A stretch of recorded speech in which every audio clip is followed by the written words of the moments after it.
Welcome back, everyone. This is Mr. Brain, your friendly neighborhood gaming dad, here with another video about one of the mechanics in this game that I have been enjoying exploiting despite my low amount of money that I can spend on this game. That mechanic being equipment. Now, equipment can get kind of confusing as far as what you want to upgrade, and as you can see, I'm very specific about what I chose to upgrade. So I'm going to give you basic rundown of what equipment is and different methods that you can take to start upgrading your stuff regardless of what amount of money that you can invest in this game, because it does make a difference. That being said, what is equipment? As you can see, you have 7 different items around this little circle here, and all of them do specific things.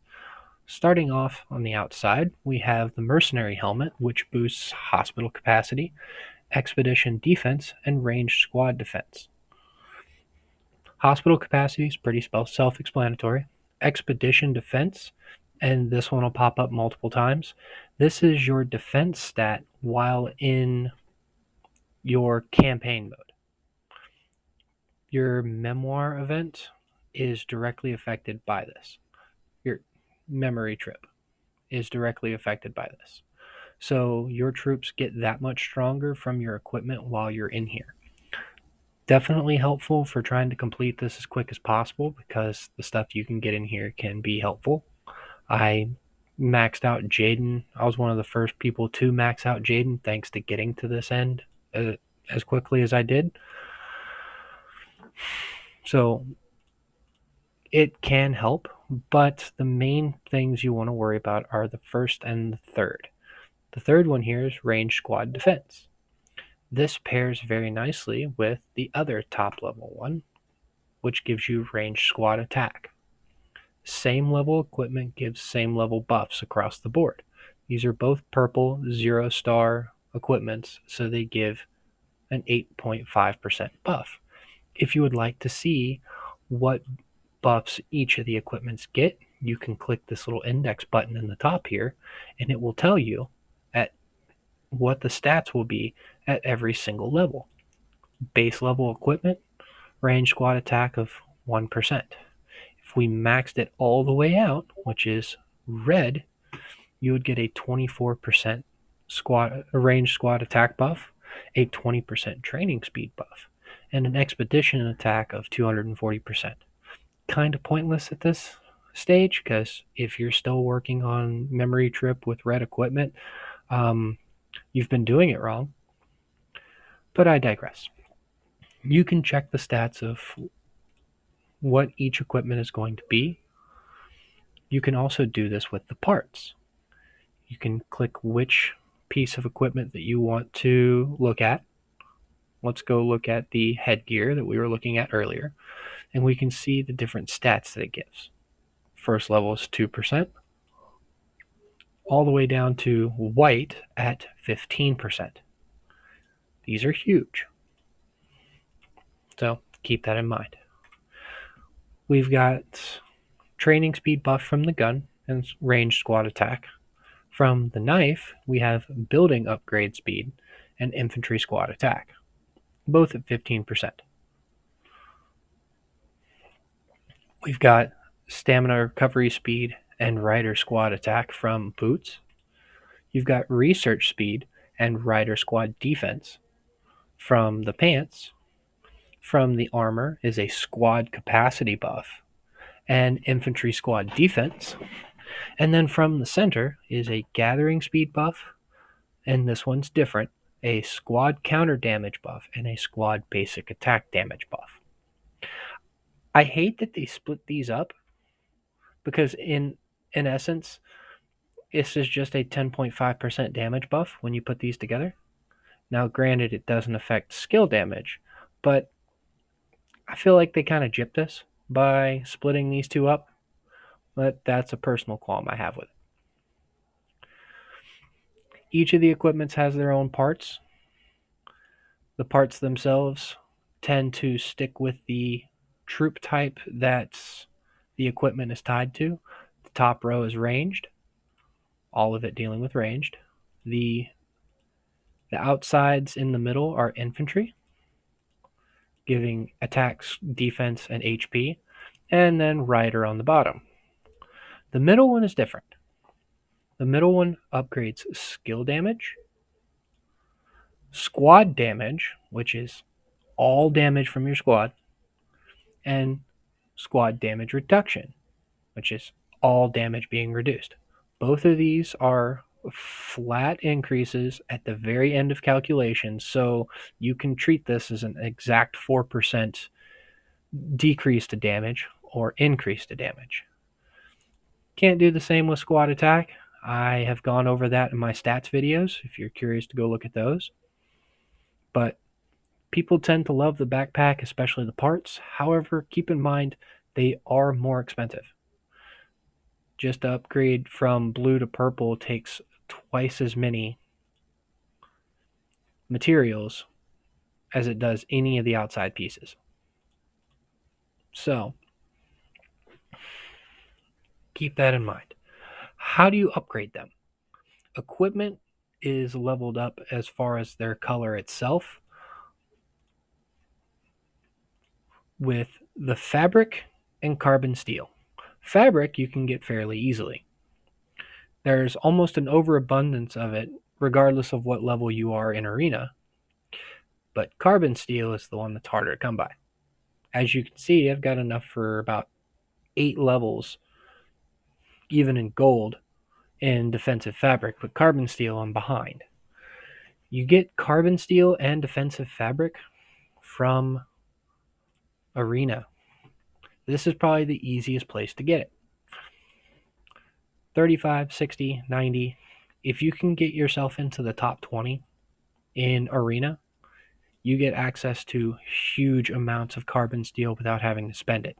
And if you've seen some of the events that they throw at us, trying to give us 5 or in some cases 3 carbon steel for participating, you'll know how big these packs are.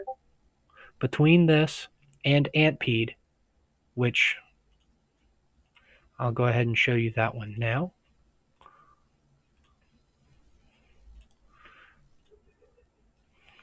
By doing well enough in Antpede, also gets you a sizable amount of carbon steel, depending on the tier of Antpede you fight. Starting off, you don't get any. Let's see. Level 8 starts to get it for you. Level 7 starts to get you smaller amounts. But once you're strong enough to start taking on level 10 and you can get max rewards, that's 126 every week. I fight tooth and nail to get to these points, and I make sure I do not miss it because carbon steel is one of the harder things to come by as far as upgrading your equipment. Now, with parts, it's a little bit different. They use a combination of different items. Here, let me show you those material items first. All of them will use this high polymer, which is the harder of the 4 to come across. And because it's used in all of them, it's also more valuable. The other 2 required are a combination of one of these 3, whether it be polycarbonate, magazine parts, or ceramic composite. And I'll show you what I mean, of course. We've got ceramic composite and polycarbonate for both of the ranged ones. For both of the rider ones, require magazine parts and ceramic composite. And for the infantry, we have polycarbonate and magazine parts, both of them requiring the same thing. The backpack requires ceramic composite and polycarbonate. But of course, like I mentioned earlier, it's double the quantity for that same level. It's kind of annoying, if you ask me, but because these aren't troop specific, they are arguably more valuable. Now, I've gone over equipment. I've gone over how to upgrade it and what you're going to need to upgrade it. And basically all of the basics of it. So, what are some things you want to upgrade first. I've basically broken this down into 3 schools of thought. If there's any other schools of thought, please let me know in the comments below. But I went with the troop-oriented focus.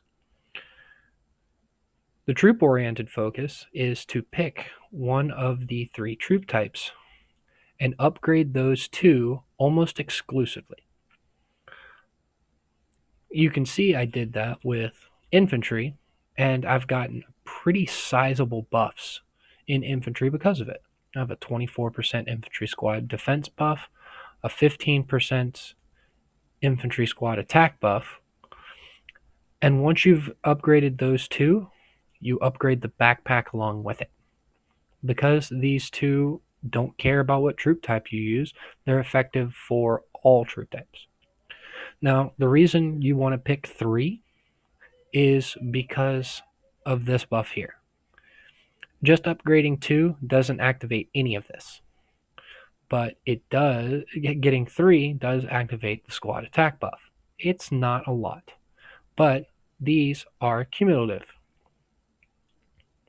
Notice how my max squad attack buff is another 5.5% higher because I have 3 legendary equipments activated. I actually went back and got these to elite because I had enough carbon steel to do it, so I would have the additional squad defense buff. I'm kind of regretting that now, so I could have the carbon steel now, but that's a choice that I made. You can focus both of the troop type ones and the backpack and have one troop type be extremely strong. It's a sizable difference. The other second one is to upgrade everything evenly. You get decent buffs in all areas: hospital capacity, training speed, building upgrade speed, all of your troops, the backpack. You get these all at the same time. It's a pretty standard way to go. And if you're spending, it's definitely an easy way to go because you're going to get them all to red anyway. But that is one route. If I had gone this route, these would probably still all be purple, but maybe 2-star. And I wouldn't have any of the red or orange equipment yet, which I'll admit would be pretty annoying because the difference between my troop buff at 8.5% versus 24% is massive. But I also don't have the benefit of higher research speed or higher training speed. So, win some, you lose some. Now, I've shown you the extreme focus in the troops, the middle of the line focus. The other extreme focus is actually to focus on your speeds. Research speed, training speed, and building upgrade speed will increase your ability to grow your power in your shelter a lot. You can focus on these 3 equipments and the backpack, or even just training speed and research and the backpack. You'll be able to get more resources, keep training troops faster than your peers, and have a faster research speed, which I would love that if I wasn't focused on my infantry. That faster research speed is insane. If I had gotten that up to the red right now instead of my equipment, let's look at what I would have. Red Pants is a 20% buff to research speed. If you've fought over getting a 10% research buff in Island Raid before, you know how important those buffs are when you're dealing in months long research. So that's the other route that you can take. You've got troop oriented, which I'm running. You can focus on everything at the same time, or you can focus on building your speeds, and I would still get 3 so you can get the attribute bonus. Arguably research, gathering, and training. You'll eventually run out of building. Hospital capacity can be buffed in other ways. Stamina recovery is kind of minute. And while squad capacity helps, it's not going to build your power faster. So those are the three schools of thought for me. One additional tip that I would give you if you're going to go to upgrading parts, regardless of what troop type you go, there's a reason I pick HP first. It is the hardest stat to upgrade. If you look at my equipment, I have a bonus to defense, I have a bonus to attack in all of these, but I don't have a bonus to HP. Your HP stat will always lag behind your attack and your defense. Therefore, buffs to HP should always be chosen first if given the option. I believe this is going to hold true for everyone.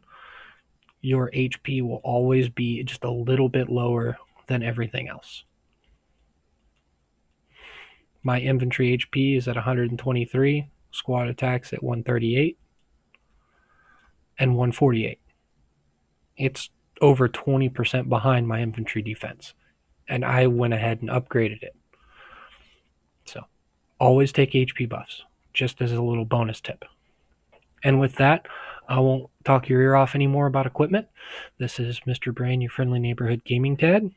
If you have any questions or content ideas, please leave them in the comments below. Thank you for joining me.